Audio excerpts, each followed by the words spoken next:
This is our April the 4th Bowling Green, Warren County Planning and Zoning meeting. We'd like to welcome Mr. Matthew Owen for our first meeting here tonight. Appreciate you being on our staff. All right, Mr. Peterson. Commissioner Drain, Commissioner Gay, Yes, sir. Commissioner Graham, Yes, sir. Commissioner Shaw, Commissioner Starks, Yes, sir. Commissioner Vitale, Yes, sir. Commissioner Volkert, Chair Warren. Yes, sir. Commissioners, you have the minutes of our March 21st meeting in your packets. Are there any questions? Call for a motion, please. So moved. Second. Commissioner Graham, Yes, sir. Commissioner Starks, Abstain. Commissioner Vitale, Yes, sir. Commissioner Gay, Abstain. Chair Warren. Yes, sir. Commissioners, you have the subdivision site development plans in your packet for your information. Are there any questions? All right, thank you. Mr. Peterson, any old business? No, sir. We now enter into our public hearing. Mr. Moore? Thank you, Chair Warren. I request that you order that the record tonight include all statutory and regulatory provisions, the Commission's entire file for each application, and the qualifications of staff witnesses. And finally, I'd ask that you administer the oath to those witnesses. Swear to tell the truth? Thank you all very much. Our first item tonight is 2024-12ZBG TMC Real Estate LLC, care of Brandon Crouch and the Barman family, Warren County Holdings LLC, care of Alan Barman, have filed an application to rezone approximately 1 acre located on the south side of Dishman Lane, approximately 459 feet east of Nashville Road, from office and professional residential to general development plan with the general development plan. Yes. Thank you, Mr. Chair. Mr. Warren, I hate to interrupt, apologize. Might be a good idea to announce the postponement of that first hearing in case there's anybody here. Thank you, Mr. Moore. Our first item tonight was going to be 2024-04 DP Bristol Partners LLC, care of Rodney Rogers, and that has been postponed to the 18th. So if anybody's here for that hearing, it will be postponed. It might be a good idea too, in order to make sure we get proper notice, that we state that this hearing on Bristow Partners will be held on April the 18th at 5:30 p.m. in this room. You heard Mr. Moore's, so it will be April the 18th at 5:30 here in this room. So, thank you. Anything else, Mr. Moore? No, sir, I'm sorry. Is your name Mr. Hamp Moore? For the record? For the record, that's right. All right, thank you, sir. I promise to be quiet then. No, you're fine. Thank you for bringing that up, Hamp. I'm just teasing. All right. So we had a pre-application meeting on February 28th for the property that you mentioned on Dishman Lane. The current zoning is OPR. Current land use is vacant, and the future land use is mixed-use residential, and the applicants did supply a site plan for your reference.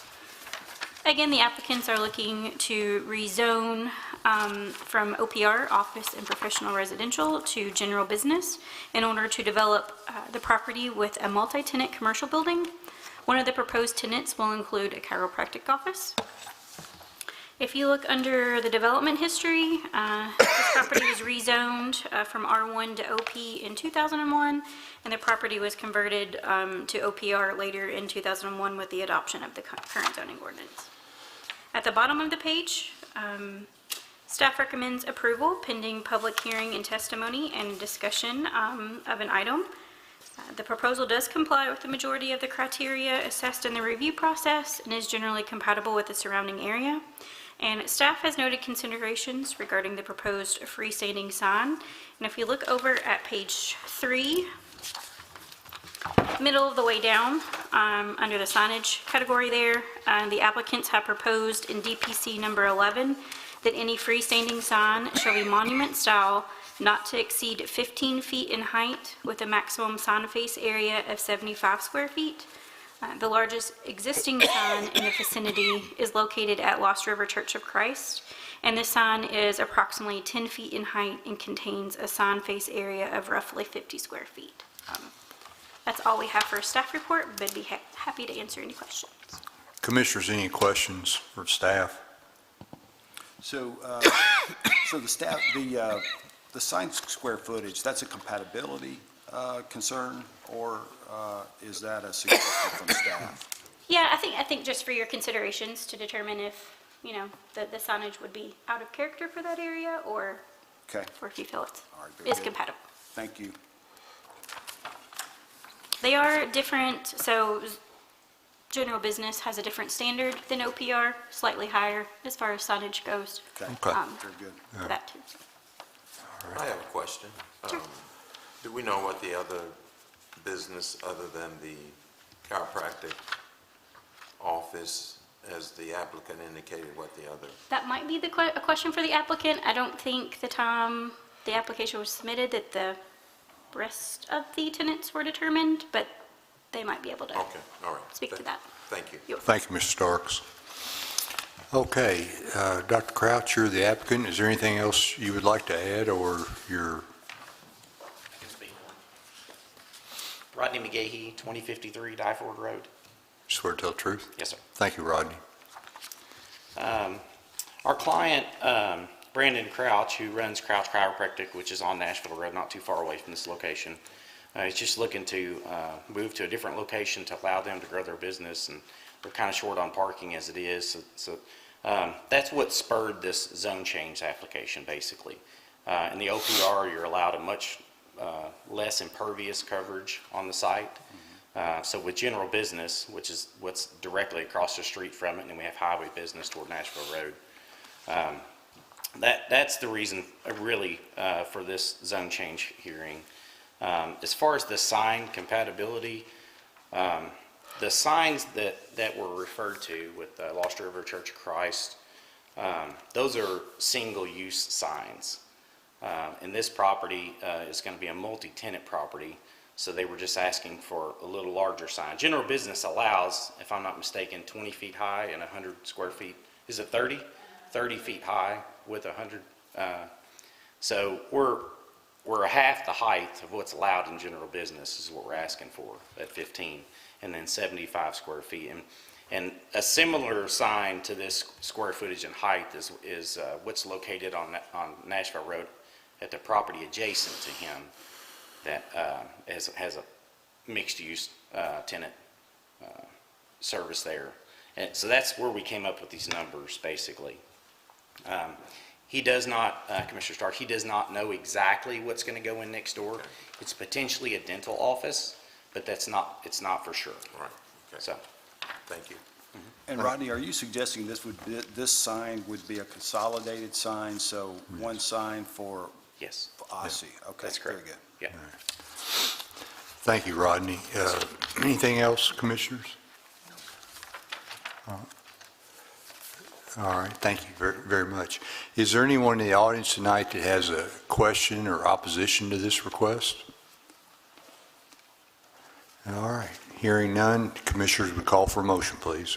I make a motion to approve the proposed zoning map amendment together with conditioned upon the general development plan, docket number 2024-12 ZBG. Based upon the testimony and documents presented in this public hearing, the proposed zoning map amendment is consistent with the adopted Focus 2030 comprehensive plan as demonstrated by its compliance with the objectives and action items presented in the staff report. Therefore, the proposed zoning map amendment is in agreement with the adopted comprehensive plan.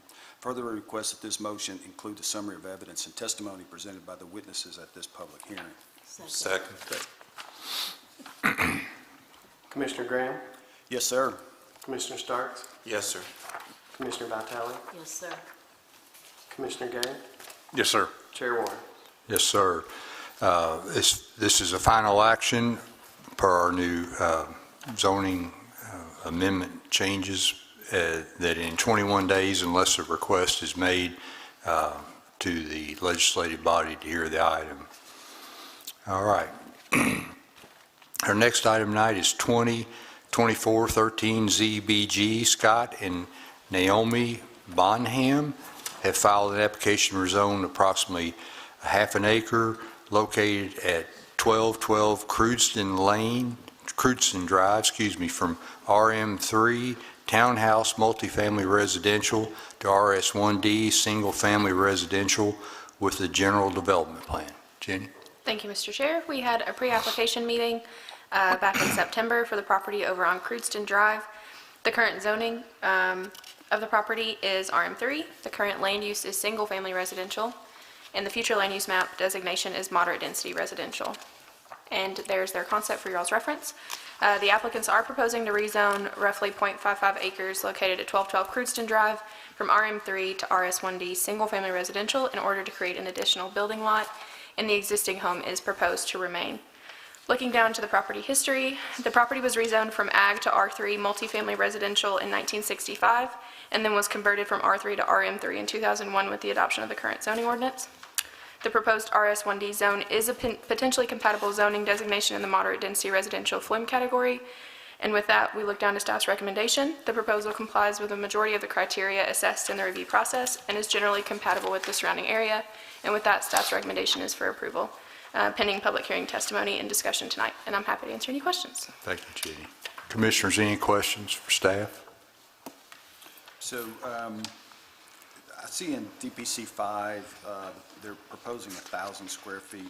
Yes. Heated and cool space. Is that compatible with the surrounding area? So yes, so looking on the bottom of page 2 under surrounding architectural features, homes in the area range in size from 709 square feet to 2,100 roughly. The median is around 1,292 and the average is 1,307, so just a bit below the median and the average. Got it. Okay, very good. Thank you. Thank you. Commissioners, any other questions? All right, thank you very much. Is the applicant here or anything they would like to add? Is there anything you would like to add to this request? All right, thank you. Thank you very much. Is there anyone in the audience tonight who has a question or opposition to this request? All right, thank you very much. Commissioners would call for a motion, please. I make a motion to approve the proposed zoning map amendment together with and condition upon a general development plan, docket number 2024-13 ZBG, based upon the testimony and docket presented in this public hearing. The proposed zoning map amendment is consistent with the adopted Focus 2030 comprehensive plan as demonstrated by its compliance with the objective and action items presented in the report. Therefore, the proposed zoning map amendment is in agreement with the adopted comprehensive plan. Further request this motion include a summary of evidence and testimony presented by the witnesses at this public hearing. Second. Commissioner Gay? Yes, sir. Commissioner Graham? Yes, sir. Commissioner Starks? Yes, sir. Commissioner Vitale? Yes, sir. Chair Warren? Yes, sir. The motion is approved unless a request is made for the proper legislative body to hear the item. Our next item tonight is Mark and Robin Douglas have filed an application to rezone 4 acres located on the west side of Mount Olivet, Gherkin Road, approximately 1,360 feet north of Mount Olivet Road from Ag to RE Residential State with the General Development Plan. Sir? Thank you, Chair Warren. We had a pre-application meeting back on February the 9th for the property you just referenced on Mount Olivet Gherkin Road. The property contains approximately 4 acres, and the applicants would like to rezone in order to create 4 building lots. You can see the current zoning of the property is agriculture, and the use is also agriculture, and the future land use map is agriculture. And in our review, we did find that the application complied with the majority of the criteria that we assessed in the review process, and we did find the proposal to be generally compatible with the surrounding area. We did have a few items for your consideration. I'll review those now.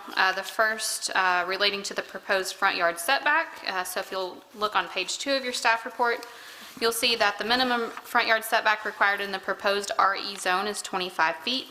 However, the staff has noted that the existing homes that are located south of the development, if I go back to the aerial view, you'll see the homes I'm referencing there to the south. Those are set back more than the minimum front setback in RE, at least 60 feet.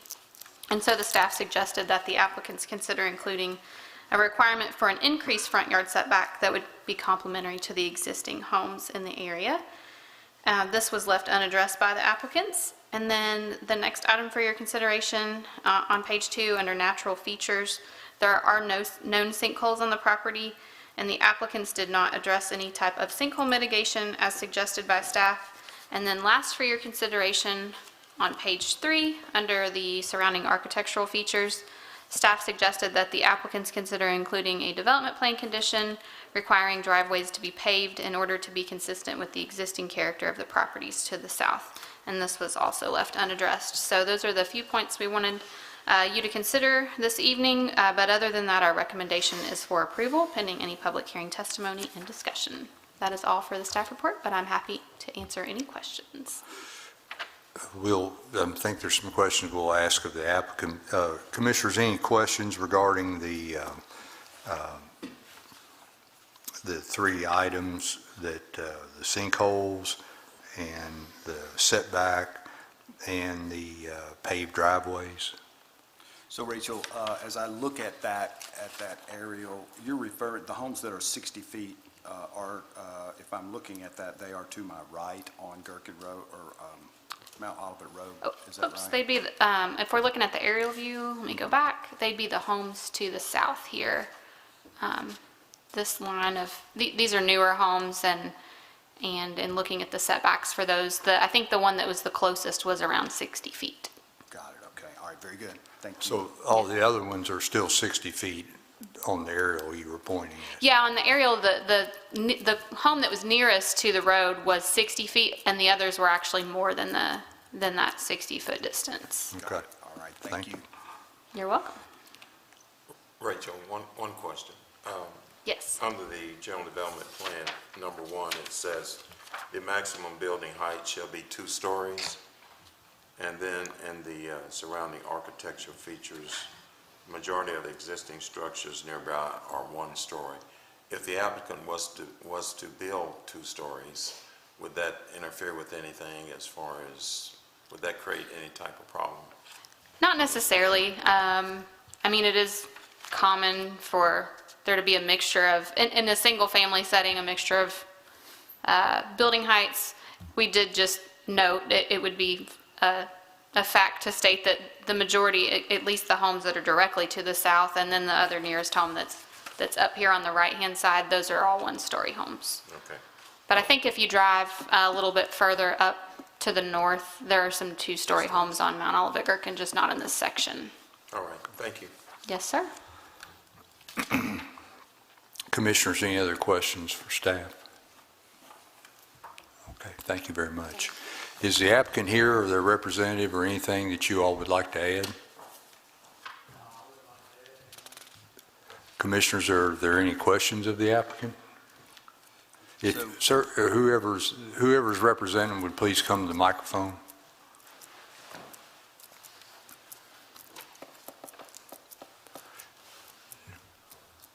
Mark Douglas, 3703 H.E. Johnson Road, Albion. Mr. Douglas, swear to tell the truth. Yes, sir. Thank you very much. So, Mr. Douglas, it looks like the lots are adequately deep. Do you have any, did you really plan to have them that close to the road? No, sir. Okay.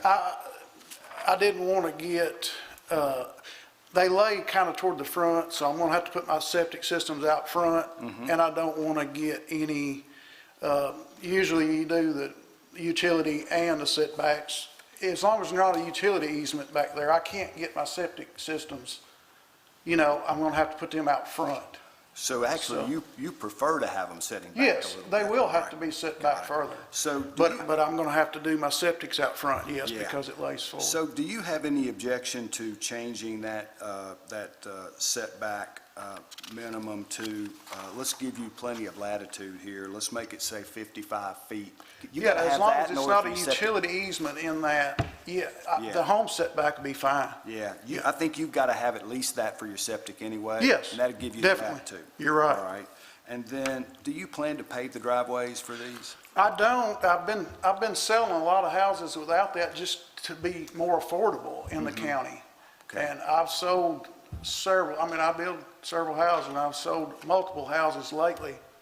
And one reason is because, you know, as everyone knows, one of the asphalt companies went out of business and there's just not a lot of people out there doing it and it's hard to get people there. And, I mean, you know, it's, I've not had any kickback on that, so. Okay, all right. And then, this is a question for staff first. Clearly, he would have to mitigate sinkholes in the building envelope. Is it a requirement to mitigate sinkholes outside the building envelope? No, our recommendation was just that during construction, if sinkholes were found on the property, that in the areas of development, that they would be mitigated in a way that's appropriate or an approved method by the Public Works Department. So, so would you have an objection to stating that if you find a sinkhole within the building envelope, which you're going to have to do anyway? Sure, That yeah. you would mitigate that? Yeah, I would if I found something in the Yeah, building. or you'd envelope. move outside that, Sure. that spot? Yeah. Okay. I don't intend, and I think what she's referring to is back in that wooded area. There is a low area there, and that's God's drainage. I mean, that's Yeah. the sinkhole. That's where all the water goes in that particular Yeah. area. So And that's I'm not going to disturb that, no, sir. And that's well outside the building envelope? Sure, oh, yeah. Yeah, Yeah, I but if wouldn't you, even- if you were to push that out, for example, and discover there's a sinkhole there, you would either mitigate it or move your building envelope? Oh, sure, yes, sir. So, so Ham, could you, I think you've already done it. okay, good, And very done a good good. job. So, I just want to make sure I made that understandable. You- All you right, did. very good. I don't have any other questions. So, Mark, do you agree to the 55-foot setback? Yes, sir. And I don't think there was a requirement or a suggestion that we go to a blacktop driveway? No, if he's, Okay. And you would mitigate, of course, any sinkhole? Oh, yeah, Okay. if I were to find something. Mr. Moore? do those need to be DPCs, Ham? Yes, they do need to be development plan conditions, and I suggest that the setback requirement be in DPC number 3, and that the sinkhole mitigation occur in DPC number 1. Okay. All right. And do we need to ask the witness if he agrees to those? I think we've done that. Yeah. All right, very good. Okay. All right. Thank you, Mark. Is there anyone in the, excuse me, in the audience tonight that has a question or opposition to this request? Okay. Hearing none, commissioners would call for a motion, please. Make the motion to approve the proposed zoning map amendment together with a condition upon a general development plan, docket number 2024-14Z County, based upon the testimony and documents in this public hearing. Proposed zoning map amendment consistent with adopted Focus 2030 comprehensive plan is demonstrated by its compliance with objective action items presented in the staff report. Therefore, the proposed zoning map amendment is in agreement with the adopted comprehensive plan. Further, request this motion include a summary of evidence and testimony presented by the witnesses at this public hearing. Second. Commissioner Gay, Yes, sir. Commissioner Graham, Yes, sir. Commissioner Starks, Yes, sir. Commissioner Vitale, Yes, sir. Chair Warren. Yes, sir. The motion is approved, and final action in 21 days unless a request is made to the respective legislative body. Our next item tonight is 2024-15Z BG Trey Hill Enterprises Incorporated, care of Jesse Trey C. Hill III, has filed an application to rezone almost 1 acre located on the southeast side of Destiny Lane, approximately 264 feet northeast of Campbell Lane, from general business to office and professional, commercial, with a general development plan. Rachel? Thank you, Chair Warren. We had a pre-application meeting back on February the 28th for the property you just referenced, located on Destiny Lane. And the applicants, as you mentioned, are proposing to rezone the property to office, professional, office and professional commercial in order to develop the property with a multi-unit office building. And the preliminary site plan is shown here for your reference. The current zoning is GB General Business, just touching on the development history. B2 General Business is actually the original zoning for the property, and then it was converted to General Business in 2001. Looking at the staff recommendation, you'll see at the bottom of page 1 that our recommendation is for approval, but we did have one item for your consideration, and that's on page 2 relating to signage. We have noted that the existing signage in the Destiny Lane area, that the maximum sign face area for the existing signage is 48 square feet, and the applicants are proposing a maximum sign face area for their sign of 75 square feet. And so we just pointed out that that's different from what's existing. However, other than that, we did find that the proposal complies with the majority of the criteria that we assessed in the review process, and found the proposal to be generally compatible with the area. And again, our recommendation is for approval pending any public hearing testimony and discussion. I'll be happy to answer any questions. Thank you. Rachel, Commissioners, any questions? So Rachel, I see in one of the drawings, a proposed sign. Is that the sign that's being proposed here? And it is on the Van Miller and Slavey? Oh, yeah, it's at the top left. Yeah, And so that's what's being proposed? yes. All right, very good. Or something similar. Very good. yeah. Thank you. All right. Commissioners, any other questions? All right, thank you. Is the applicant or their representative here, any comments you would like to make? No. All right. Commissioners, any questions for the applicant? So, real quick. Well, if we let's could- get one of them, either one of whoever. All right.